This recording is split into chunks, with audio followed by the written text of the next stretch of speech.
ನಮಸ್ಕಾರ. ಸಿಟಿವಿ ನ್ಯೂಸ್ಗೆ ಸ್ವಾಗತ. ನಾನು ದೀಪಿಕಾ ಮಂಜುನಾಥ್. ಸಮಸ್ತ ನಾಡಿನ ಜನತೆಗೆ ಶ್ರೀರಾಮನವಮಿ ಹಬ್ಬದ ಶುಭಾಶಯಗಳು. ಮೊದಲಿಗೆ ಮುಖ್ಯಾಂಶಗಳು.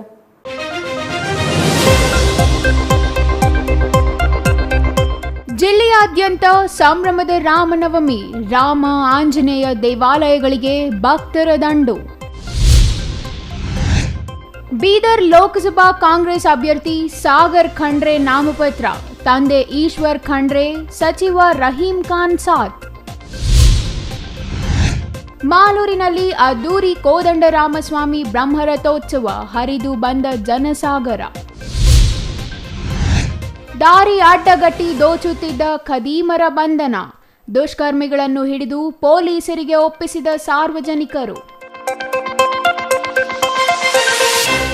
ವಾರ್ತೆಗಳ ವಿವರ. ಅಯೋಧ್ಯೆಯಲ್ಲಿ ರಾಮ ಮಂದಿರ ಉದ್ಘಾಟನೆಯಾಗಿ 2 ತಿಂಗಳು ಕಳೆಯುವುದಕ್ಕೂ ಮುನ್ನವೇ ಅದೇ ಶ್ರೀರಾಮ ಜಯಂತಿ ಆಗಮಿಸಿದೆ. 106 ವರ್ಷಗಳ ಕನಸು ನನಸಾದ ನಂತರ ಎದುರಾದ ಮೊದಲ ಶ್ರೀರಾಮನವಮಿಯನ್ನು ಜಿಲ್ಲೆಯಾದ್ಯಂತ ಭಕ್ತರು ಅತ್ಯಂತ ವಿಶೇಷವಾಗಿ ಆಚರಣೆ ಮಾಡಿದ್ದಾರೆ. ಅಲ್ಲದೆ ಬಿಸಿಲಿನ ಬೇಗೆಯಿಂದ ಬಸವಳಿಯುತ್ತಿರುವ ಜನರಿಗೆ ತಂಪಾದ ಮತ್ತು ಸಿಹಿಯಾದ ಪಾನಕ ವಿತರಿಸಿ ತಂಪು ಮಾಡುವ ಯತ್ನವನ್ನೂ ಮಾಡಿದ್ದಾರೆ.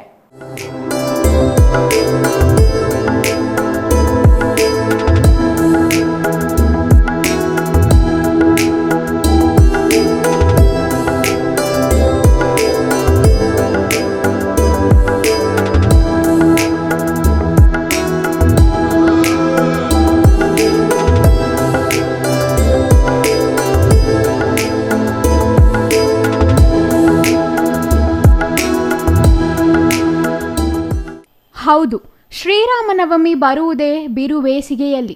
ವಸಂತ ಋತುವಿನ ಮಧ್ಯಭಾಗದಲ್ಲಿ ಹಸಿರು ಸೀರೆಯುಟ್ಟ ಪ್ರಕೃತಿಯ ಮಡಿಲಲ್ಲಿ ಬರುವ ಶ್ರೀರಾಮನವಮಿ ಎಂದರೆ ಭಾರತೀಯರಿಗೆ ವಿಶೇಷ ಅಭಿಮಾನ. ಅಲ್ಲದೆ ಮರ್ಯಾದೆ ಪುರುಷೋತ್ತಮ ಶ್ರೀರಾಮಚಂದ್ರ ಜನಿಸಿದ ಈ ದಿನವನ್ನು ಅನಾದಿ ಕಾಲದಿಂದಲೂ ಅತ್ಯಂತ ಸಂಭ್ರಮದಿಂದಲೇ ಭಾರತೀಯರು ಆಚರಿಸಿಕೊಂಡು ಬಂದಿದ್ದಾರೆ.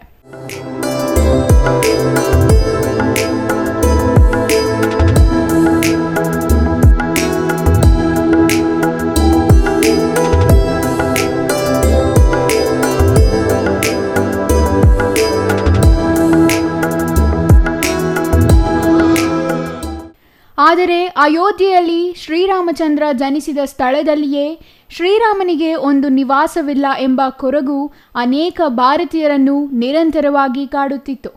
106 ವರ್ಷಗಳ ಕಾಲ ರಾಮ ಜನ್ಮಭೂಮಿಗಾಗಿ ವಿವಿಧ ರೀತಿಯ ಹೋರಾಟಗಳು ನಡೆದರೂ ಪ್ರಯೋಜನವಾಗಿರಲಿಲ್ಲ. ಕೊನೆಗೆ ಸ್ವಾತಂತ್ರ್ಯ ನಂತರ ಈ ವಿವಾದ ನ್ಯಾಯಾಲಯದ ಮೆಟ್ಟಿಲೇರಿ ಅದು ಇಷ್ಟರಲ್ಲಿಯೇ ಈಡೇರುವ ಯಾವುದೇ ಸೂಚನೆ ಇಲ್ಲದೆ ಭಾರತೀಯರು ನಿರುತ್ಸಾಹದಲ್ಲಿಯೇ ಶ್ರೀರಾಮನವಮಿ ಆಚರಿಸುತ್ತಿದ್ದರು.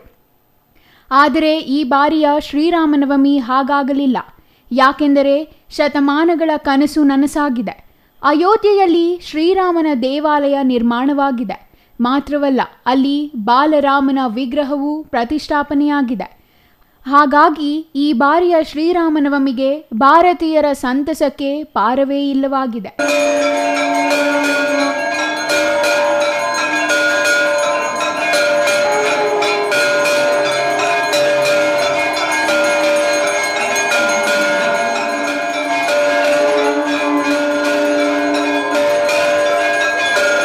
ಇನ್ನು ಶ್ರೀರಾಮನವಮಿ ಹಿನ್ನೆಲೆಯಲ್ಲಿ ಚಿಕ್ಕಬಳ್ಳಾಪುರ ನಗರ ಸೇರಿದಂತೆ ಜಿಲ್ಲೆಯಾದ್ಯಂತ ಶ್ರೀರಾಮನವಮಿ ಉತ್ಸವಗಳು ಅದ್ದೂರಿಯಾಗಿ ನೆರವೇರಿದವು. ಜಿಲ್ಲೆಯಾದ್ಯಂತ ಇರುವ ಶ್ರೀರಾಮನ ಆಲಯಗಳು, ಆಂಜನೇಯ ಸ್ವಾಮಿ ಆಲಯಗಳನ್ನು ಹೂವು ಮತ್ತು ವಿದ್ಯುತ್ ದೀಪಗಳಿಂದ ಅಲಂಕರಿಸಿ ದೇವರಿಗೂ ವಿಶೇಷ ಅಲಂಕಾರ ಮಾಡಲಾಗಿತ್ತು. ಎಲ್ಲ ದೇವಾಲಯಗಳಲ್ಲಿಯೂ ಇಂದು ಮುಂಜಾನೆಯಿಂದಲೇ ವಿಶೇಷ ಪೂಜೆಗಳು, ಹೋಮ ಹವನಗಳು ನೆರವೇರಿದವು.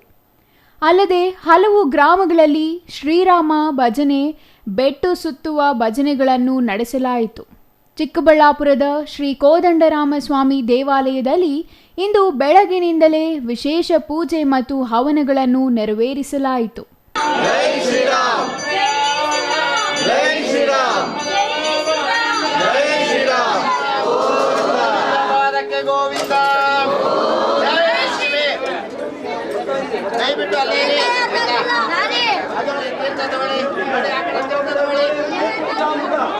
ದೇವಾಲಯಕ್ಕೆ ಹೂವಿನ ಅಲಂಕಾರ ಮಾಡಿ ದೇವರಿಗೆ ವಿಶೇಷ ಅಲಂಕಾರ ಮಾಡಲಾಗಿತ್ತು.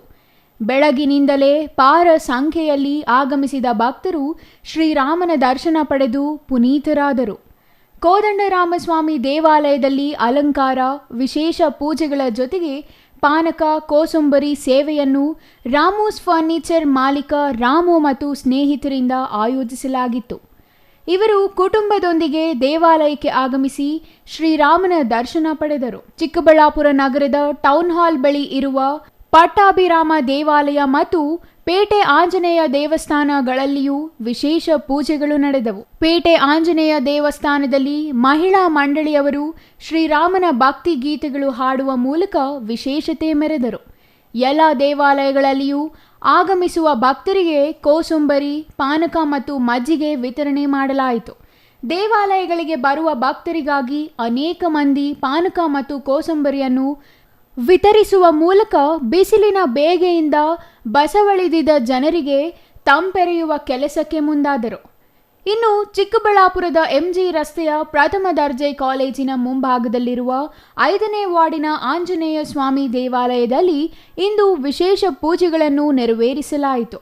5ನೇ ವಾರ್ಡಿನ ನಗರಸಭಾ ಸದಸ್ಯ ಜೆ ನಾಗರಾಜ್ ಮತ್ತು 18ನೇ ವಾರ್ಡಿನ ಸದಸ್ಯ ಎಬಿ ಮಂಜುನಾಥ್ ಅವರು ಕುಟುಂಬ ಸಮೇತ ದೇವಾಲಯಕ್ಕೆ ಆಗಮಿಸಿ ದೇವರ ದರ್ಶನ ಪಡೆಯುವ ಜೊತೆಗೆ ಪಾನಕ, ಮಜ್ಜಿಗೆ ವಿತರಣೆ ಮಾಡಿದರು. ಚಿಕ್ಕಬಳ್ಳಾಪುರ ನಗರ ಮಾತ್ರವಲ್ಲದೆ ಜಿಲ್ಲೆಯ ಎಲ್ಲ ತಾಲೂಕುಗಳಲ್ಲಿಯೂ ಶ್ರೀರಾಮನವಮಿ ಉತ್ಸವಗಳು ಅದ್ದೂರಿಯಿಂದ ನೆರವೇರಿತು. ಜೈ ಶ್ರೀರಾಮ್. ನಾಡಿನ ಸಮಸ್ತ ಜನತೆಗೆ ಶ್ರೀರಾಮನವಮಿ ಹಬ್ಬದ ಶುಭಾಶಯಗಳು.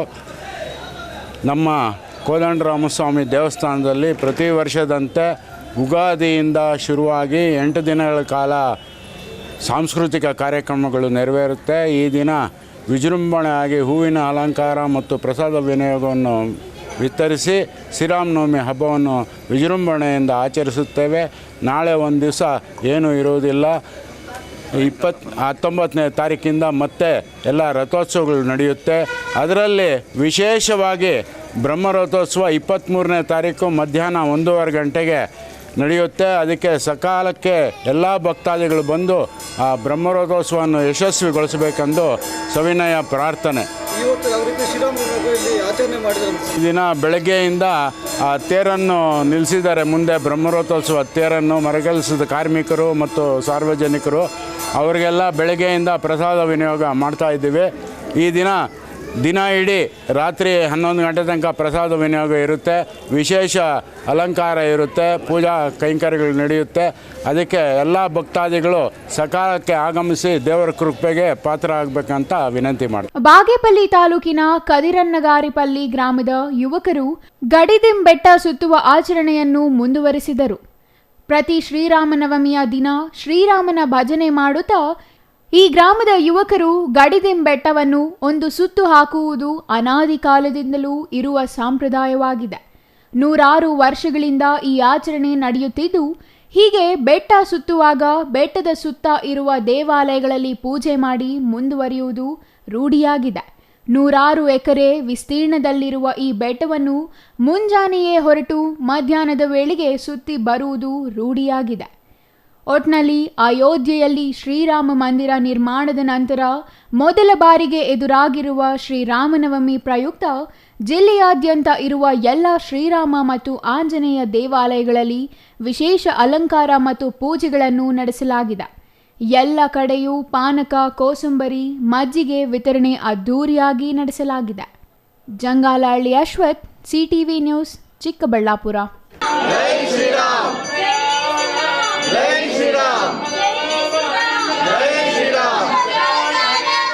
ಬೀದರ್ ಲೋಕಸಭಾ ಕ್ಷೇತ್ರದ ಕಾಂಗ್ರೆಸ್ ಅಭ್ಯರ್ಥಿ ಸಾಗರ್ ಖಂಡ್ರೆ ಇಂದು ತಮ್ಮ ಅಪಾರ ಬೆಂಬಲಿಗರೊಂದಿಗೆ ಬೀದರ್ ನಗರದ ಜಿಲ್ಲಾಧಿಕಾರಿ ಕಚೇರಿಗೆ ತೆರಳಿ ಜಿಲ್ಲಾ ಚುನಾವಣಾಧಿಕಾರಿ ಗೋವಿಂದ ರೆಡ್ಡಿ ಅವರಿಗೆ ತಮ್ಮ ಉಮೇದುವಾರಿಕೆ ಸಲ್ಲಿಸಿದರು. ಬೀದರ್ ನಗರದ ಬಸವೇಶ್ವರ ವೃತ್ತದಿಂದ ಅಪಾರ ಬೆಂಬಲಿಗರೊಂದಿಗೆ ಮೆರವಣಿಗೆಯಲ್ಲಿ ಸಾಗಿದ ಅಭ್ಯರ್ಥಿ ಸಾಗರ್ ಖಂಡ್ರೆ ನಗರದ ಬಸವೇಶ್ವರ ವೃತ್ತ, ಅಂಬೇಡ್ಕರ್ ವೃತ್ತದ ಮೂಲಕ ನಗರದ ಗಣೇಶ ಮೈದಾನದಲ್ಲಿ ಕಾಂಗ್ರೆಸ್ ಪ್ರಚಾರ ಸಭೆಯಲ್ಲಿ ಭಾಗಿಯಾದರು. ಈ ವೇಳೆ ಮಾತನಾಡಿದ ಸಾಗರ್ ಖಂಡ್ರೆ, ಜಿಲ್ಲೆಯ ಎಲ್ಲ ಗ್ರಾಮ ಪಂಚಾಯಿತಿಗೆ ಪ್ರಚಾರಕ್ಕೆ ತೆರಳಿದಾಗ ಎಲ್ಲ ಜನರು ಬದಲಾವಣೆ ಬಯಸುತ್ತಿದ್ದಾರೆ ಎಂದರು. ಯಾರೂ ಬಿಜೆಪಿ ಅಭ್ಯರ್ಥಿಯನ್ನು ನೋಡಿಲ್ಲ ಅಂತಾರೆ. ಈ ಸಲ ಜನ ಕಾಂಗ್ರೆಸ್ ಪಕ್ಷಕ್ಕೆ ಮತ ನೀಡಲು ನಿರ್ಧಾರ ಮಾಡಿದ್ದಾರೆ. ಹಾಗಾಗಿ ತಮ್ಮ ಗೆಲುವು ಖಚಿತ ಎಂದು ವಿಶ್ವಾಸ ವ್ಯಕ್ತಪಡಿಸಿದರು.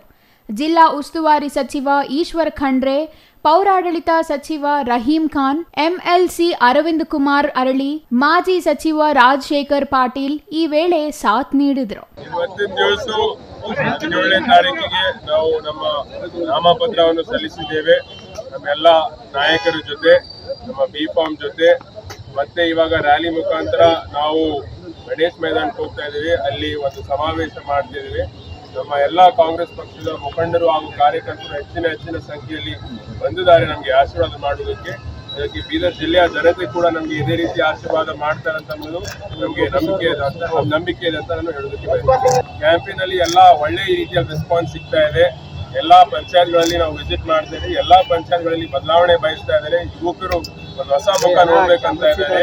ಯಾರು ಬಿಜೆಪಿ ಅಭ್ಯರ್ಥಿ ಇದ್ದಾರೆ ಅವ್ರ ಮೇಲೆ ಬಹಳಷ್ಟು ಜನ ನಾರಾಜಾಗಿದ್ದಾರೆ.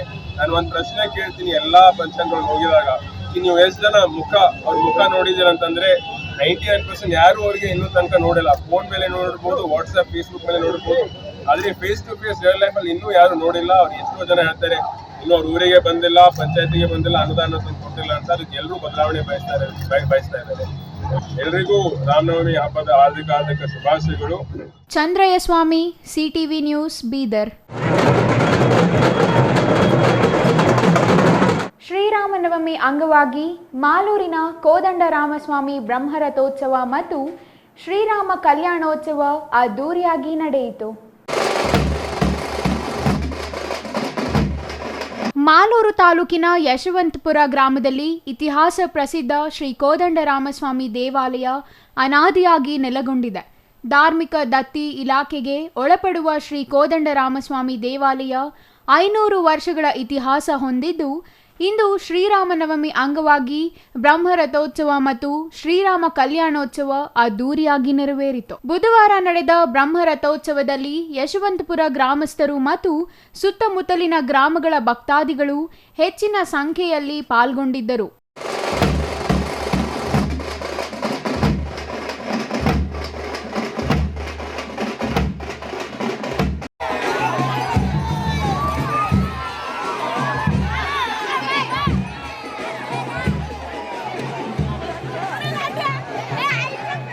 ಬ್ರಹ್ಮರಥೋತ್ಸವಕ್ಕೆ ಬಂದ ಭಕ್ತಾದಿಗಳಿಗೆ ಪಾನಕ, ಮಜ್ಜಿಗೆ ಮತ್ತು ಪ್ರಸಾದ ವಿನಿಯೋಗ ಮಾಡಲಾಯಿತು. 8 ದಿನಗಳ ಕಾಲ ನಡೆಯಲಿರುವ ವಿವಿಧ ಪೂಜೆ ಕೈಂಕರ್ಯಗಳು ಪ್ರಾರಂಭವಾಗಿವೆ. ಸುಮಾರು 400 ವರ್ಷಗಳ ಪುರಾತನ ಇತಿಹಾಸವಿರುವಂಥ ಶ್ರೀ ಕೋದಂಡರಾಮಸ್ವಾಮಿ ದೇವಾಲಯದಲ್ಲಿ ಪ್ರತಿ ವರ್ಷದಂತೆ ಈ ವರ್ಷವೂ ಸಹ ಅದ್ದೂರಿಯಾದ ಬ್ರಹ್ಮರಥೋತ್ಸವವನ್ನು ಆಚರಿಸುತ್ತಿದ್ದೇವೆ. ಇದು ದಿನಾಂಕ 13ನೇ ತಾರೀಕಿನಿಂದ ಪ್ರತಿದಿನ ಒಂದೊಂದು ಉತ್ಸವದಂತೆ ಸಿಂಹವಾಹನೋತ್ಸವ, ಗರುಡ ವಾಹನೋತ್ಸವ, ಹಂಸವಾಹನೋತ್ಸವ, ಶೇಷವಾಹನೋತ್ಸವ, ಗಜೇಂದ್ರ ಮೋಕ್ಷ ವಾಹನೋತ್ಸವ ಹಾಗೂ ಈ ದಿನ ಬ್ರಹ್ಮರಥೋತ್ಸವ, ನಿನ್ನೆ ಸೀತಾರಾಮ ಕಲ್ಯಾಣ ಮಹೋತ್ಸವದೊಂದಿಗೆ ಕಾರ್ಯಕ್ರಮಗಳನ್ನು ಅದ್ದೂರಿಯಾಗಿ ಆಚರಿಸಲಾಯಿತು. ಇದರ ಅಂಗವಾಗಿ ಗ್ರಾಮದಲ್ಲಿ ಪಾನಕ, ಮಜ್ಜಿಗೆ, ಕೋಸಂಬರಿಯನ್ನು ವಿತರಿಸಲಾಯಿತು ಹಾಗೂ ಅನ್ನದಾನವನ್ನು ಏರ್ಪಡಿಸಲಾಗಿರುತ್ತದೆ. ಈ ಕಾರ್ಯಕ್ರಮಕ್ಕೆ ಸಹಸ್ರಾರು ಜನಗಳು ಸುತ್ತಮುತ್ತಲಿನ ಗ್ರಾಮಸ್ಥರು ಆಗಮಿಸಿ ಯಶವಂತಪುರ ಗ್ರಾಮಸ್ಥರ ಸಹಕಾರದೊಂದಿಗೆ ನಡೆಯುವ ಈ ಅದ್ದೂರಿ ಬ್ರಹ್ಮರಥೋತ್ಸವವನ್ನು ಬಹಳ ವಿಜೃಂಭಣೆಯಿಂದ ಆಚರಿಸಲಾಯಿತು. ಈ ಕಾರ್ಯಕ್ರಮಕ್ಕೆ ಆಗಮಿಸಿ ಭಗವಂತನ ಕೃಪೆಗೆ ಪಾತ್ರರಾದಂಥ ಎಲ್ಲ ಭಕ್ತಾದಿಗಳಿಗೂ ಶುಭವನ್ನು ಕೋರುತ್ತೇನೆ. ದೇವಾಲಯ ಕನ್ವೀನರ್ ಎಂ ರಾಮು, ಅರ್ಚಕ ರಾಮಾಚಾರ್, ಕೋದಂಡ ರಾಮಾಚಾರ್, ಪವನ್ ಭಾರದ್ವಾಜ್, ಟಿ ಮುನಿರಾಜು ಗೌಡ, ಯಶವಂತಪುರ ಗ್ರಾಮಸ್ಥರು ಸೇರಿದಂತೆ ಸುತ್ತಮುತ್ತಲಿನ ಗ್ರಾಮಗಳಿಂದ ಭಾಗವಹಿಸಿದ್ದರು. MP Prakash, CTV news, Malur. ಇದೀಗ ಚಿಕ್ಕದೊಂದು ವಿರಾಮದ ನಂತರ ಸಿಟಿವಿ ನ್ಯೂಸ್ ಮುಂದುವರಿಯಲಿದೆ. Jain mission hospital, Jain mission ಟ್ರಸ್ಟ್ನ ಲಾಭರಹಿತ ಉಪಕ್ರಮ, ಬಿಬಿ ರಸ್ತೆ, ಚಿಕ್ಕಬಳ್ಳಾಪುರ. ಇನ್ನು ಮುಂದೆ ಹೆಚ್ಚಿನ ಚಿಕಿತ್ಸೆಗಾಗಿ ಬೆಂಗಳೂರಿಗೆ ಹೋಗಬೇಕು ಎಂಬ ಚಿಂತೆ ಬೇಡ. ಚಿಕ್ಕಬಳ್ಳಾಪುರದ ಮೊಟ್ಟ ಮೊದಲ ಅತ್ಯಾಧುನಿಕ ತಂತ್ರಜ್ಞಾನ, ಗುಣಮಟ್ಟದ ವೈದ್ಯಕೀಯವನ್ನು ಒಳಗೊಂಡ ಏಕೈಕ ಆಸ್ಪತ್ರೆ ಜೈನ್ ಮಿಷನ್ ಹಾಸ್ಪಿಟಲ್. ದಿನದ 24 ಗಂಟೆಗಳು ನೆಬುಲೈಸೇಷನ್, ಹೆರಿಗೆ, ಐಸಿಯು, ಟ್ರಾಮ್ ಸೆಂಟರ್, ಆಂಬ್ಯುಲೆನ್ಸ್ ಸೇವೆಗಳು ಲಭ್ಯವಿದೆ. ಜೈನ್ ಮಿಷನ್ ಆಸ್ಪತ್ರೆಯು 4 ಅಂತಸ್ತಿನ ಕಟ್ಟಡವನ್ನು ಒಳಗೊಂಡಿದ್ದು 100 ಹಾಸಿಗೆಗಳುಳ್ಳ ಸುಸಜ್ಜಿತವಾದ ಆಸ್ಪತ್ರೆಯಾಗಿದೆ. ಅಲ್ಲದೆ ಸುಧಾರಿತ ಲ್ಯಾಬ್ ಸೌಲಭ್ಯಗಳು, ಎಕ್ಸ್ರೇ, ಓಟಿ ಕಾಂಪ್ಲೆಕ್ಸ್, ಲ್ಯಾಬ್ ಸೇವೆಗಳು, ಒಳಗಿನ ರೋಗಿಗಳು, ಸಾಮಾನ್ಯ ಸೇವೆಗಳು ಲಭ್ಯವಿದೆ. 24 ಗಂಟೆಗಳ ತುರ್ತು ಸೇವೆಗಳು, ಐಸಿಯು, ಎನ್ಐಸಿಯು, ಅಪಘಾತ ಮತ್ತು ತುರ್ತು ಚಿಕಿತ್ಸೆ, ಫಾರ್ಮಸಿ, ಆಂಬ್ಯುಲೆನ್ಸ್.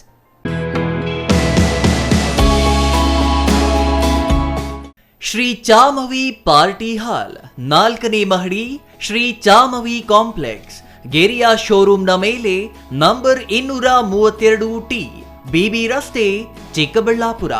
ನಿಮ್ಮ ಎಲ್ಲ ಶುಭ ಕಾರ್ಯಗಳಿಗೆ ಸುಸಜ್ಜಿತ ಪಾರ್ಟಿ ಹಾಲ್ ಚಿಕ್ಕಬಳ್ಳಾಪುರದಲ್ಲಿ ಸಿದ್ಧ. ಹುಟ್ಟುಹಬ್ಬ, ನಾಮಕರಣ, ಕಾರ್ಯಕ್ರಮ ಯಾವುದೇ ಇರಲಿ, ನಿಮ್ಮ ನಿರೀಕ್ಷೆಗೆ ತಕ್ಕ ಪಾರ್ಟಿ ಹಾಲ್. ನಮ್ಮಲ್ಲಿ ದೊರೆಯುವ ಸೌಲಭ್ಯಗಳು: ವಿಶಾಲವಾದ party hall, 1 dining hall, modern ಅಡುಗೆ ಕೋಣೆ, 300 ಅತಿಥಿಗಳ ಆಸನ ಸಾಮರ್ಥ್ಯ, 2 ಕೊಠಡಿಗಳು ಸಸ್ಯಾಹಾರಿಗಳಿಗೆ ಮಾತ್ರ. ಎಸಿ ಕೇಂದ್ರೀಕೃತ ಪಾರ್ಟಿ ಹಾಲ್, ಪ್ರೊಜೆಕ್ಟರ್ ಮತ್ತು ಪರದೆಯೊಂದಿಗೆ ಸಿದ್ಧವಾಗಿದೆ. ಎಐ ಸ್ಪೀಕರ್ಗಳಿಂದ ಆವೃತ, ಲಿಫ್ಟ್ ಕೂಡ ಲಭ್ಯವಿದೆ. 100 ಕಾರ್ಗಳಿಗೆ ಪಾರ್ಕಿಂಗ್ ವ್ಯವಸ್ಥೆ, ಪವರ್ ಬ್ಯಾಕಪ್ ಜನರೇಟರ್ ಲಭ್ಯ. ಕೂಡಲೇ ಸಂಪರ್ಕಿಸಿ 9916161691 9739702077.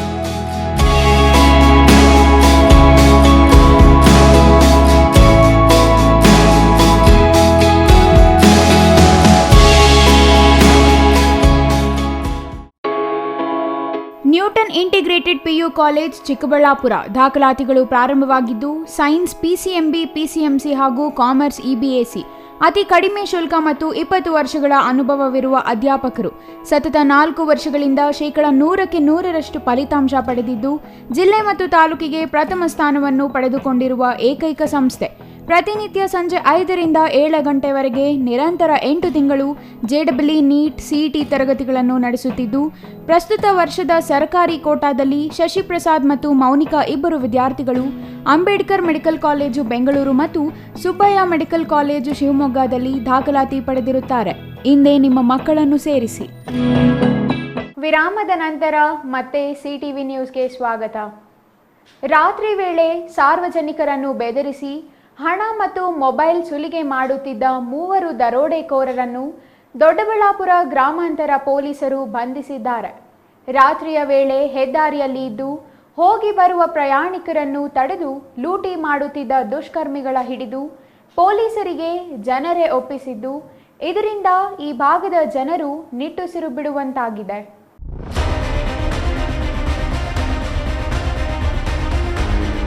ಏಪ್ರಿಲ್ 14ರ ರಾತ್ರಿ ಆಲೂರು ದುದ್ದನಹಳ್ಳಿ ನಿವಾಸಿ ಅಮರ್ ಮತ್ತು ಆತನ ಸ್ನೇಹಿತ ಕೋಡಿಹಳ್ಳಿಯ ನಿವಾಸಿ ಕುಮಾರ್ ಎಂಬುವವರು ತಮ್ಮ ದ್ವಿಚಕ್ರ ವಾಹನದಲ್ಲಿ ಸೊಣ್ಣಪ್ಪನಹಳ್ಳಿ ಗ್ರಾಮಕ್ಕೆ ಹೋಗುವ ವೇಳೆ ಕೋಳಿ ಫಾರ್ಮ್ ಬಳಿ 3 ಜನ ಅಪರಿಚಿತ ಆಸಾಮಿಗಳು ಅಮರ್ ಬೈಕ್ ತಡೆದು ನಿಲ್ಲಿಸಿದ್ದಾರೆ. ತಮ್ಮ ಬಳಿ ಇದ್ದ ಮಾರಕಾಸ್ತ್ರ ಲಾಂಗ್ ತೋರಿಸಿ ಹೆದರಿಸಿದ ದುಷ್ಕರ್ಮಿಗಳು ಅಮರ್ ಹಾಗೂ ಅನಿಲ್ ಕುಮಾರ್ ಬಳಿ ಇದ್ದ ಮೊಬೈಲ್ ಮತ್ತು ಹಣ ಕಸಿಯಲು ಯತ್ನಿಸಿದ್ದಾರೆ. ಈ ವೇಳೆ ಅಕ್ಕಪಕ್ಕ ಗ್ರಾಮದ ಸಾರ್ವಜನಿಕರು ದುಷ್ಕರ್ಮಿಗಳನ್ನ ಹಿಡಿದು ದೊಡ್ಡಬಳ್ಳಾಪುರ ಗ್ರಾಮಾಂತರ ಪೊಲೀಸರ ವಶಕ್ಕೆ ನೀಡಿದ್ದಾರೆ. ದೊಡ್ಡಬಳ್ಳಾಪುರ ಗ್ರಾಮಾಂತರ ಪೊಲೀಸ್ ಠಾಣೆಯಲ್ಲಿ ಪ್ರಕರಣ ದಾಖಲಾಗಿದ್ದು ಬಂಧಿತ ಆರೋಪಿಗಳು 19 ವರ್ಷದ ಆಕಾಶ್, 18 ವರ್ಷದ ಪ್ರವೀಣ್, 22 ವರ್ಷದ ಹನುಮಂತ ಎಂದು ತಿಳಿದು ಬಂದಿದೆ. ಆರೋಪಿಗಳಿಂದ 4.2 ಲಕ್ಷ ಮೌಲ್ಯದ 20 ಮೊಬೈಲ್ಗಳನ್ನು ಜಪ್ತಿ ಮಾಡಲಾಗಿದೆ. ಆರೋಪಿಗಳು ಮೂಲತಃ ಕಲಬುರಗಿ ಜಿಲ್ಲೆಯವರು ಎಂದು ಪೊಲೀಸರು ತಿಳಿಸಿದ್ದು, ಬೆಂಗಳೂರಿಗೆ ವಲಸೆ ಬಂದಿದ್ದ ಅವರು ಚಿಕ್ಕಜಾಲದಲ್ಲಿ ವಾಸವಾಗಿದ್ದರು. ಗಾರೆ ಕೆಲಸ ಮಾಡುತ್ತಿದ್ದ ಆರೋಪಿಗಳಲ್ಲಿ ಒಬ್ಬ ವಿದ್ಯಾರ್ಥಿ ಕೂಡ ಇದ್ದಾನೆ. ಉತ್ತರ ಭಾರತದ ಕಾರ್ಮಿಕರನ್ನೇ ಟಾರ್ಗೆಟ್ ಮಾಡುತ್ತಿದ್ದ ಇವರು ಕಾರ್ಮಿಕರಿಗೆ ಸಂಬಳ ಆಗುವ ಸಮಯದಲ್ಲಿ ರಾತ್ರಿ ಹೊತ್ತು ಹೊಂಚು ಹಾಕಿ ಕಾಯುತ್ತಿದ್ದರು. ಮಧ್ಯರಾತ್ರಿ ಮಾರಕಾಸ್ತ್ರ ಹಿಡಿದು ಕಾರ್ಮಿಕರನ್ನ ಹೆದರಿಸುತ್ತಿದ್ದರು. ಅವರಿಂದ ಹಣ ಮತ್ತು ಮೊಬೈಲ್ ಸುಲಿಗೆ ಮಾಡಿ ಅದರಿಂದ ಬಂದ ಹಣದಿಂದ ಮೋಜು ಮಸ್ತಿ ಮಾಡುತ್ತಿದ್ದಾರೆಂಬ ಮಾಹಿತಿ ತಿಳಿದು ಬಂದಿದ್ದು, ಸದ್ಯ ದೊಡ್ಡಬಳ್ಳಾಪುರ ಗ್ರಾಮಾಂತರ ಪೊಲೀಸ್ ಇನ್ಸ್ಪೆಕ್ಟರ್ ಸಾದಿಕ್ ಪಾಷಾ ತಂಡ ದರೋಡೆಕೋರರ ಹೆಡೆಮುರಿ ಕಟ್ಟಿದ್ದಾರೆ. ನೋಡಿದ್ರೆ 19 ವರ್ಷ 20 ವರ್ಷ ಎಲ್ಲ ಹುಡುಗರು ಈ ಕೆಲವು ಕಡೆ ಪ್ರಕರಣ ದಾಖಲಾಗಿಲ್ಲ. ಏನಾಗಿದೆ, ಈಗ ನಾವು ಫೋನ್ಸು ಏನು ಸಿಕ್ಕಿದೆ ಅದನ್ನು ಸಂಬಂಧಪಟ್ಟ ಪೊಲೀಸ್ ಠಾಣೆಗೆ ಕೊಟ್ಟಾಗ ಅಲ್ಲಿ ದಾಖಲಾಗೋ ಸಾಧ್ಯತೆ. ಇದು ಫಸ್ಟ್ ಟೈಮ್ ಸಿಕ್ಕಿದ್ದಾರೆ. ಅವರು ಮೊದಲು ಮಾಡ್ತಾಯಿದ್ರು, ಅವರು ಪದೇ ಪದೇ ಮಾಡಿದ್ದಾರೆ. ನಮಗೂ ಭಾಳಷ್ಟು ಕಂಪ್ಲೇಂಟ್ಸ್ ಬಂದಿತ್ತು, ಬಟ್ ಯಾರು ಇದನ್ನು ನೇರವಾಗಿ ಠಾಣೆಗೆ ಬಂದು ಲಿಖಿತ ದೂರು ಕೊಟ್ಟಿದ್ದಿಲ್ಲ. ಬಟ್ ಇವ್ರ ಮೇಲೆ ನಾವು ಮೊದಲನೇ ಸಲ ದಸ್ತಗಿರಿ ಮಾಡಿ ನಾವು ಪ್ರಕರಣ ದಾಖಲಿಸ್ಕೊಂಡಿದ್ದೀವಿ. ಈ ಸ್ಟೂಡೆಂಟ್ ಒಬ್ಬ ಇದ್ದಾನೆ, ಆಕಾಶ್ ಅನ್ನೋನು 19 ವರ್ಷ ಅವನು. ಇನ್ನೊಬ್ಬ ಪ್ರವೀಣ್ ಅನ್ನೋನು ಸಹ ಗಾರೆ ಕೆಲಸ, ಹನುಮಂತ ಅನ್ನೋರು ಡ್ರೈವರ್ ಕೆಲಸ ಮಾಡ್ತಾಯಿದ್ದಾರೆ. ಇವರೆಲ್ಲ ಟೀಮ್ ಮಾಡ್ಕೊಂಡಿದ್ದಾರೆ. ಇವರು ಟೀಮ್ ಮಾಡಿಕೊಂಡು ಮಾಡ್ತಂದಂತ ಚಿಕ್ಕಜಾಲ, ಆಕಾಶು ಚಿಕ್ಕಜಾಲ ಇದ್ದಾನೆ. ಆಕಾಶು ಮತ್ತು ಪ್ರವೀಣ್ ಇಬ್ಬರು ಚಿಕ್ಕಜಾಲದವರು. ಹನುಮಂತ ಬಂದು ಮಾದನಾಯಕನಹಳ್ಳಿಯವರು. ಇವನು ಡ್ರೈವರ್ ಕೆಲಸ ಮಾಡ್ತಾರೆ. ಇವರೆಲ್ಲ ಫ್ರೆಂಡ್ಸ್ ಆಗಿದ್ದಾರೆ. ಫ್ರೆಂಡ್ಸ್ ಸೇರಿಕೊಂಡು ಮಾಡಿದಂಥದ್ದು. Mahesh, CTV news, Doddaballapura.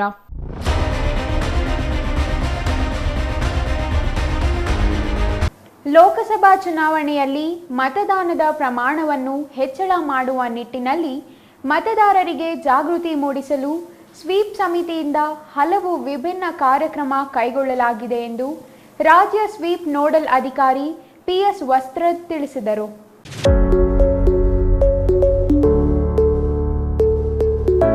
ಜಿಲ್ಲಾ ಪಂಚಾಯತ್ ಮುಖ್ಯ ಕಾರ್ಯನಿರ್ವಾಹಕ ಅಧಿಕಾರಿ ಕಚೇರಿ ಸಭಾಂಗಣದಲ್ಲಿ ಇಂದು ಸುದ್ದಿಗೋಷ್ಠಿಯಲ್ಲಿ ವಿವರ ನೀಡಿದ PS ವಸ್ತ್ರದ್, ಸ್ವೀಪ್ ಸಮಿತಿ ರಾಜ್ಯ, ಜಿಲ್ಲೆ ಹಾಗೂ ತಾಲೂಕು ಮಟ್ಟದಲ್ಲಿ ಸಭೆ ಮಾಡಿ ಮತದಾರರ ಜಾಗೃತಿ ಕಾರ್ಯಕ್ರಮಗಳನ್ನು ನಡೆಸುತ್ತಿದೆ. ಏಪ್ರಿಲ್ 26ರಂದು 18 ವರ್ಷ ತುಂಬಿದ ಅರ್ಹ ಮತದಾರರೆಲ್ಲರೂ ಮತಗಟ್ಟೆಗೆ ಬಂದು ಮತ ಚಲಾಯಿಸಬೇಕು ಎಂದರು.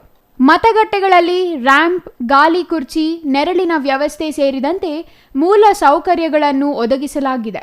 ವಿಶೇಷ ಚೇತನರು, ಹಿರಿಯ ನಾಗರಿಕರಿಗೆ ನೆರವಾಗಲು ಸಹಾಯಕರು ಇರಲಿದ್ದಾರೆ.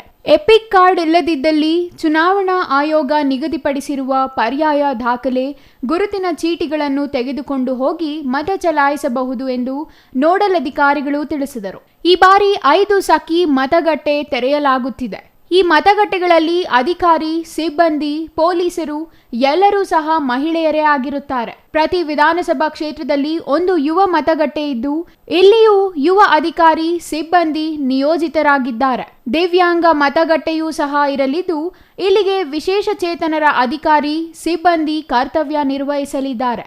ಜೊತೆಗೆ ಸ್ಥಳೀಯ ಕಲೆ, ಸಂಸ್ಕೃತಿ, ಪರಂಪರೆ ಬಿಂಬಿಸುವ ಹಾಗೂ ಆದಿವಾಸಿಗಳ ಎತ್ನಿಕ್ ಮತಗಟ್ಟೆಯನ್ನು ಮಾಡಲಾಗುತ್ತಿದೆ ಎಂದರು. ಮತದಾನ ಹಬ್ಬವಿದ್ದಂತೆ ಮತದಾನ ಪ್ರಕ್ರಿಯೆಯಿಂದ ಯಾರೂ ಹೊರಗುಳಿಯಬಾರದು. ದಿವ್ಯಾಂಗರು, ಹಿರಿಯ ನಾಗರಿಕರಿಗೆ ಮನೆಯಿಂದಲೇ ಮತಗಟ್ಟೆಗೆ ಕರೆದೊಯ್ದು ಪುನಃ ಕಳುಹಿಸುವ ವ್ಯವಸ್ಥೆಯೂ ಸಹ ಮಾಡಲಾಗಿದೆ. ಬಿಸಿಲಿನ ತಾಪ ಹೆಚ್ಚಾಗಿರುವ ಹಿನ್ನೆಲೆಯಲ್ಲಿ ಮತದಾರರಿಗೆ ನೆರಳಿನ ವ್ಯವಸ್ಥೆಗೆ ವಿಶೇಷ ಗಮನ ನೀಡಲಾಗಿದೆ ಎಂದು PS ವಸ್ತ್ರದ್ ಅವರು ತಿಳಿಸಿದರು. ಇದು ಸ್ವೀಪ್ ಅಂದರೆ ವ್ಯವಸ್ಥಿತ ಮತದಾರರ ಶಿಕ್ಷಣ ಮತ್ತು ಮತದಾರ ಭಾಗವಹಿಸುವಿಕೆ. ಇದಕ್ಕೆ ಅನುಗುಣವಾಗಿ ನಾವು ಎಲ್ಲ ಜನರಲ್ಲಿ ಇದರ ಬಗ್ಗೆ ಅರಿವು ಮೂಡಿಸ್ತೀವಿ. ಅಂದರೆ ಯಾರ್ಯಾರು 18 ವರ್ಷ ಪೂರೈಸಿದ್ದಾರೋ ಅವರು ಮತದಾರ ಪಟ್ಟಿಯಲ್ಲಿ ಹೆಸರು ಸೇರಿಸಬೇಕು. ಅದು ಈಗಾಗಲೇ ಕಾರ್ಯ ಮಾಡಿ ಮತದಾರ ಪಟ್ಟಿ ಸಿದ್ಧಾಗಿ ಈಗ ಎಲೆಕ್ಷನ್ಗೆ ರೆಡಿಯಾಗಿದೆ. ಈಗ ನಮ್ಮ ಮುಂದಿನ ಕೆಲಸ ಏನಂದರೆ ಎಲ್ಲ ಮತದಾರರು ಮತದಾನ ದಿವಸ ಮತಗಟ್ಟೆ ಕೇಂದ್ರಕ್ಕೆ ಬಂದು ಮತ ಚಲಾಯಿಸಬೇಕಂತ ನಾವು ಇದಕ್ಕೆ ಪೂರ್ವಭಾವಿಯಾಗಿ ಭಾಳಷ್ಟು ಸಿದ್ಧತೆ ಮಾಡಿದ್ವಿ. ಮೊದಲನೇದಾಗಿ ಎಲ್ಲ ಮತಗಟ್ಟೆ ಕೇಂದ್ರಗಳಲ್ಲಿ ಮೂಲಭೂತ ಸೌಕರ್ಯ ಒದಗಿಸಲಾಗಿದೆ. ಅಂದರೆ ಮೊದಲನೇದಾಗಿ ಒಳ್ಳೆಯ ಕಟ್ಟಡ, ಅಲ್ಲಿ ಶುಚಿತ್ವ, ರ್ಯಾಂಪ್ ಇರ್ತದೆ, ಗಾಲಿ ಕುರ್ಚಿ ಇರ್ತದೆ, ಮ್ಯಾಗ್ನಿಫೈಯಿಂಗ್ ಗ್ಲಾಸ್ ಇರ್ತದೆ. ದಿವ್ಯಾಂಗರು ಮತ್ತು ಹಿರಿಯ ನಾಗರಿಕರು ಬಂದರೆ ಅವರಿಗೆ ಸಹಾಯಕರ ವ್ಯವಸ್ಥೆ ಇರ್ತದೆ. ಮತ್ತು ಮತಗಟ್ಟೆ ಕೇಂದ್ರದಲ್ಲಿ ಏನು ಹೇಗೆ ಒಳಗೆ ಹೋಗಬೇಕು, ಎಪಿಕ್ ಕಾರ್ಡ್ ಒಂದೇ ಇದ್ರೆ ಆಗ್ತದಾ ಅಥವಾ ಬೇರೆ ಕಾರ್ಡು ನಡೀತದ ಅದನ್ನು ನೋಡಲಿಕ್ಕೆ ಹೇಳಿದ್ವಿ. ಅಂದರೆ ಎಪಿಕ್ ಕಾರ್ಡ್ ಇಲ್ಲದೇ ಇದ್ದರೂ ಬೇರೆ ಫೋಟೋ ಐ ಡಿ ಅಂದರೆ ಡ್ರೈವಿಂಗ್ ಲೈಸೆನ್ಸ್ ಇರ್ಬೋದು, ರೇಷನ್ ಕಾರ್ಡ್ ಇರ್ಬೋದು, ಅಥವಾ ಎಲ್ಲಿ ಬ್ಯಾಂಕ್ ಕಾರ್ಡ್ ಇರ್ಬೋದು, ಪಾಸ್ಪೋರ್ಟ್ ಇರ್ಬೋದು, ಈ ಥರದ ಐ ಡಿಸ್ ಕೂಡ ತಗೊಂಡು ಹೋಗ್ಬೋದಾಗಿದೆ. ಜಿಲ್ಲಾ ಪಂಚಾಯತ್ ಮುಖ್ಯ ಕಾರ್ಯನಿರ್ವಾಹಕ ಅಧಿಕಾರಿ ಪ್ರಕಾಶ್ ಜಿಟಿ ನಿಟ್ಟಾಲಿ ಅವರು ಸುದ್ದಿಗೋಷ್ಠಿಯಲ್ಲಿ ಉಪಸ್ಥಿತರಿದ್ದರು. Jangalahalli Ashwath, CTV news, Chikkaballapur.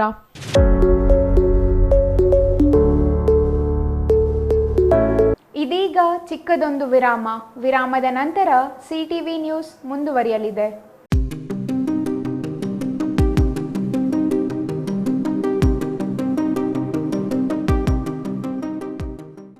ಪ್ರಕೃತಿ ವಿದ್ಯಾನಿಕೇತನ ಶಾಲೆ ಕರ್ನಾಟಕ ಸರ್ಕಾರದಿಂದ ಮಾನ್ಯತೆ ಪಡೆದಿದೆ. ಪ್ರಶಾಂತ್ ನಗರ, ಕೆಎಸ್ಆರ್ಟಿಸಿ ಬಸ್ ಡಿಪೋ ಹಿಂಭಾಗ, ಚಿಕ್ಕಬಳ್ಳಾಪುರ. ಚಿಕ್ಕಬಳ್ಳಾಪುರ ತಾಲೂಕಿನ ನಾಗರಿಕರಿಗೆ ಒಂದು ಸುವರ್ಣಾವಕಾಶ.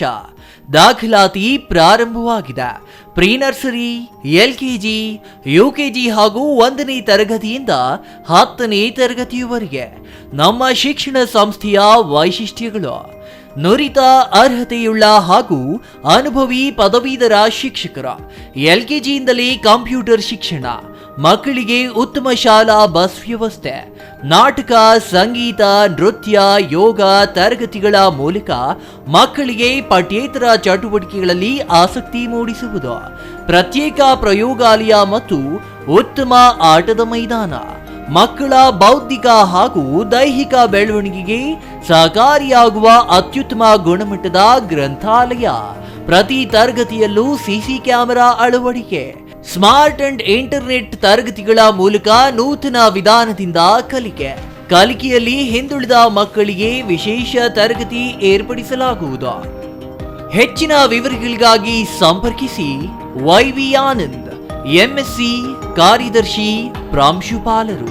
ಮೊಬೈಲ್ ಸಂಖ್ಯೆ 081526273003, 9448963255,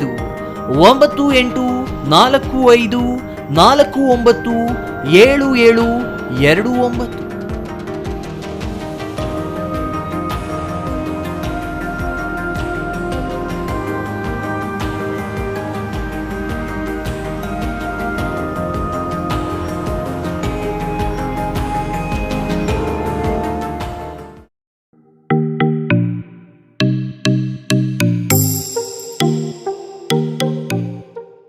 ಎರಡ್ 2024 football summer camp and annual camp April 7ರಿಂದ ನಮ್ಮ ಚಿಕ್ಕಬಳ್ಳಾಪುರದಲ್ಲಿ ಆರಂಭ. ಸೋಮವಾರದಿಂದ ಶುಕ್ರವಾರದವರೆಗೆ ಪ್ರತಿನಿತ್ಯ ಬೆಳಗ್ಗೆ 6:30ರಿಂದ 8 ಮತ್ತು ಪ್ರತಿದಿನ ಸಂಜೆ 5ರಿಂದ 6:30ಕ್ಕೆ 2 ತಿಂಗಳ ಫುಟ್ಬಾಲ್ ತರಬೇತಿಗಾಗಿ 5,000 ಮಾತ್ರ. ಪ್ರತಿ ಕ್ರೀಡಾಪಟುವಿಗೆ ಸಮವಸ್ತ್ರ ನೀಡಲಾಗುತ್ತದೆ. ನಿಮ್ಮ ಮಕ್ಕಳ ಉತ್ತಮ ಫುಟ್ಬಾಲ್ ತರಬೇತಿಗೆ ಇದು ಸುವರ್ಣಾವಕಾಶ. ವಿವರಗಳಿಗೆ ಕೂಡಲೇ ಸಂಪರ್ಕಿಸಿ ಬಾಲಾಜಿ ಪಿ. ಮೊಬೈಲ್ ಸಂಖ್ಯೆ 8088893414.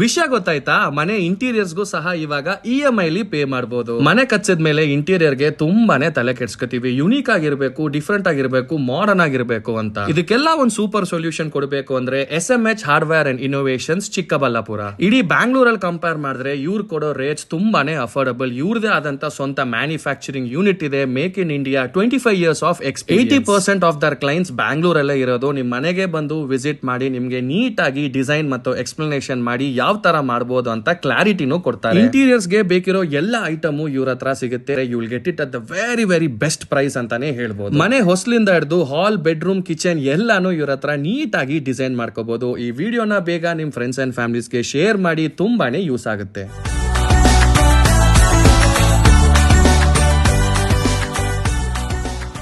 ವಿರಾಮದ ನಂತರ ಮತ್ತೆ ಸಿಟಿವಿ ನ್ಯೂಸ್ಗೆ ಸ್ವಾಗತ. ಇದೀಗ ಸಂಕ್ಷಿಪ್ತ ಸುದ್ದಿಗಳು.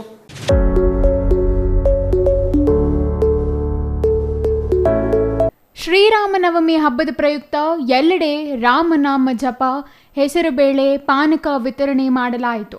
ಬಾಗೇಪಲ್ಲಿ ಪಟ್ಟಣದ ಬೆಸ್ಕಾಂ ಕಚೇರಿಯಲ್ಲಿರುವ ಶ್ರೀರಾಮನ ಮಂದಿರ ಸೇರಿದಂತೆ ಎಲ್ಲೆಡೆ ರಾಮ ಜಪ, ಹೆಸರುಬೇಳೆ, ಪಾನಕ ವಿತರಣೆ ಮಾಡಲಾಯಿತು. ಪಟ್ಟಣದ ನ್ಯಾಷನಲ್ ಕಾಲೇಜು ರಸ್ತೆ, ಗೂಳೂರು ವೃತ್ತ, ಹಳೆ ಕೋರ್ಟ್ ರಸ್ತೆ ಸೇರಿದಂತೆ ಅನೇಕ ಕಡೆಗಳಲ್ಲಿ ಶ್ರದ್ಧಾ ಭಕ್ತಿಯಿಂದ ಶ್ರೀರಾಮನವಮಿ ಹಬ್ಬವನ್ನು ಆಚರಿಸಿ ಭಕ್ತಾದಿಗಳಿಗೆ ಹೆಸರುಬೇಳೆ, ಪಾನಕ, ಮಜ್ಜಿಗೆ ವಿತರಿಸುವ ಮೂಲಕ ಹಬ್ಬವನ್ನು ಆಚರಿಸಿದರು. ಈ ಸಂದರ್ಭದಲ್ಲಿ ನೂರಾರು ಭಕ್ತರು ಆಗಮಿಸಿ ಹೆಸರುಬೇಳೆ, ಪಾನಕ ಪಡೆಯಲು ಮುಗಿಬಿದ್ದಿದ್ದರು.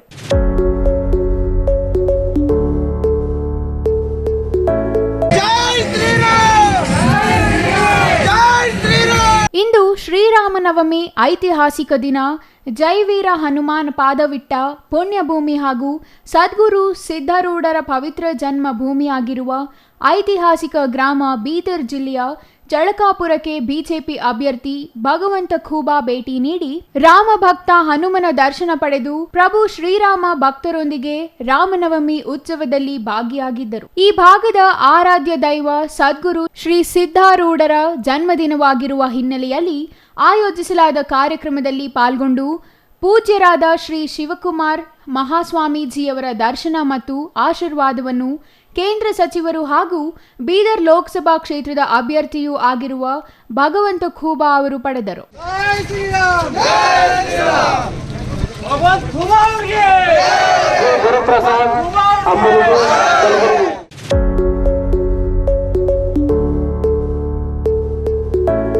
ಗೋಡಿಬಂಡೆ ಪಟ್ಟಣ ಸೇರಿದಂತೆ ತಾಲೂಕಿನಾದ್ಯಂತ ಶ್ರದ್ಧಾ ಭಕ್ತಿಯಿಂದ ಶ್ರೀರಾಮನವಮಿ ಹಬ್ಬವನ್ನು ಆಚರಿಸಲಾಯಿತು.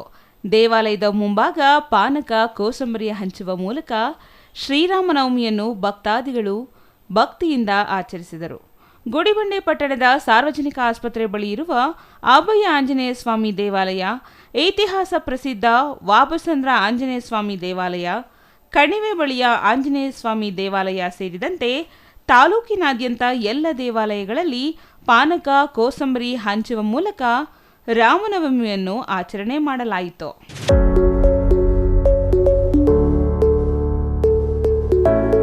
ಕೊನೆಯದಾಗಿ ಮತ್ತೊಮ್ಮೆ ಮುಖ್ಯಾಂಶಗಳು.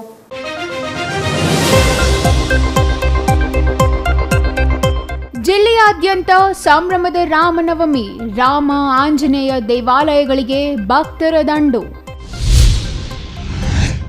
ಬೀದರ್ ಲೋಕಸಭಾ ಕಾಂಗ್ರೆಸ್ ಅಭ್ಯರ್ಥಿ ಸಾಗರ್ ಖಂಡ್ರೆ ನಾಮಪತ್ರ, ತಂದೆ ಈಶ್ವರ್ ಖಂಡ್ರೆ, ಸಚಿವ ರಹೀಂ ಖಾನ್ ಸಾಥ್. ಮಾಲೂರಿನಲ್ಲಿ ಅದ್ದೂರಿ ಕೋದಂಡರಾಮಸ್ವಾಮಿ ಬ್ರಹ್ಮರಥೋತ್ಸವ, ಹರಿದು ಬಂದ ಜನಸಾಗರ. ದಾರಿ ಅಡ್ಡಗಟ್ಟಿ ದೋಚುತ್ತಿದ್ದ ಖದೀಮರ ಬಂಧನ, ದುಷ್ಕರ್ಮಿಗಳನ್ನು ಹಿಡಿದು ಪೊಲೀಸರಿಗೆ ಒಪ್ಪಿಸಿದ ಸಾರ್ವಜನಿಕರು. ಇದಿಷ್ಟು ಈ ದಿನದ ಸುದ್ದಿ. ನೋಡ್ತಾ ಇರಿ CTV ನ್ಯೂಸ್, ಇದು ನಿಮ್ಮ ಜೊತೆಗಾರ.